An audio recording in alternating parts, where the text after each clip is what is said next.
बिस्मिल्लाहिर्रहमानिर्रहीम। अस्सलाम वालेकुम प्यारे व्यूअर्स, आज मैं लाई हूँ आपके लिए आलू और मैदे के साथ बनाया हुआ बहुत ज़बरदस्त सा नाश्ता। इसके लिए मैंने एक बड़े साइज़ का आलू लिया है, इसको मैंने बॉईल कर लिया था। ठीक है, बॉईल करने के बाद हमने ना इस तरह से छन्नी के साथ जो है इसको मैश करना है, क्योंकि हमें बहुत स्मूथ सा जो है ना टेक्सचर चाहिए, इसमें कोई गुठली वगैरह नहीं होनी चाहिए। इस तरीके से जो है ना मैंने इसको मैश कर लिया है। ठीक है, ये एक बड़े साइज़ का आलू है और ये देखिए कितना स्मूथ सा इसका टेक्सचर है। उसके बाद इसके अंदर हमने डालने हैं 3 टेबलस्पून मैदे के।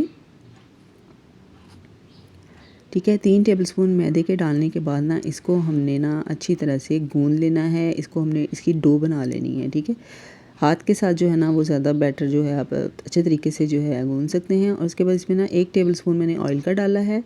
इससे जो है ना हमारी डो जो है ना ये बहुत सॉफ्ट रहेगी। और ये देखिए इसको मैंने गूंद के जो है ना ये रख लिया है। उसके बाद हमने ना इसके बना लेने हैं 2 पार्ट कर लेना है, 2 पार्ट में इसको डिवाइड कर लेना है। उसके बाद हमने इसकी ना रोटी बनानी है। ठीक है, इसको हमने बेल लेना है और रोटी जो है ना इसके हमने बहुत बारीक भी ना हो और बहुत मोटी भी नहीं, बिल्कुल नॉर्मल सी जो है ना हमें इसकी थिकनेस चाहिए। और उसके बाद ना ये फोक लिया है, इसके ऊपर मैंने ऑयल लगाया और इस तरीके से ना ऊपर हमने निशान लगा देने हैं। और उसके बाद इसकी कटिंग कर लेनी है क्यूब में। ठीक है, इस तरह से हमें ना क्यूब कटिंग चाहिए और इस तरह से हमने ना इसको फोल्ड कर लेना है, एक एक इसका जो हिस्सा उठा के ना इस तरीके से। ठीक है, जैसे मैकरोनीज़ होती हैं ना इसी तरह से हमने इसको शेप देनी है। उसके बाद हमने जैसे मैकरोनीज़ को बॉईल करते ना उसी तरीके से हमने इनको बॉईल करना है और इनको हिलाना बिल्कुल भी नहीं है डालने के बाद। और उसके बाद जो है ना इसको हमने 3 से 4 मिनट तक जो है बॉईल करना है। ठीक है, इसको हमने ज़्यादा देर बॉईल नहीं करना, 3 से 4 मिनट इनफ है। ठीक है, उसके बाद जो है ना हमने इनको निकाल लेना है और इसके ऊपर ठंडा पानी डाल के ना इनको साइड पे रख देना है।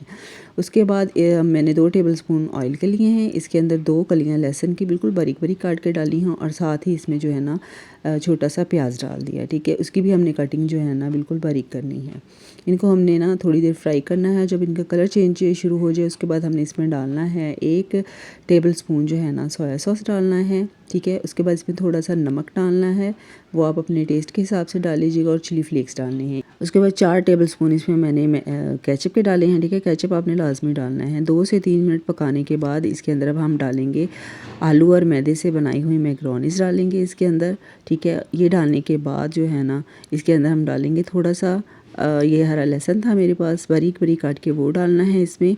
अगर ये नहीं है तो आप इसमें हरा धनिया भी डाल सकते हैं। उसके बाद हमने 3 से 4 मिनट तक ना इसको अच्छी तरह से पका लेना है। 1 टीस्पून इसमें हम सफ़ेद तेल डाल देंगे, इनको अच्छी तरह से मिक्स कर लेंगे। 2 से 3 मिनट तक पकाने के बाद इसको हम निकाल लेंगे बर्तन में। हमारा मज़ेदार सा नाश्ता बिल्कुल तैयार हो चुका है। रेसिपी पसंद आए तो लाजमी आप लाइक कीजिएगा, कमेंट कीजिएगा और अपना बहुत सारा ख्याल रखिएगा। अल्लाह हाफिज़, फ़ी अमान अल्लाह।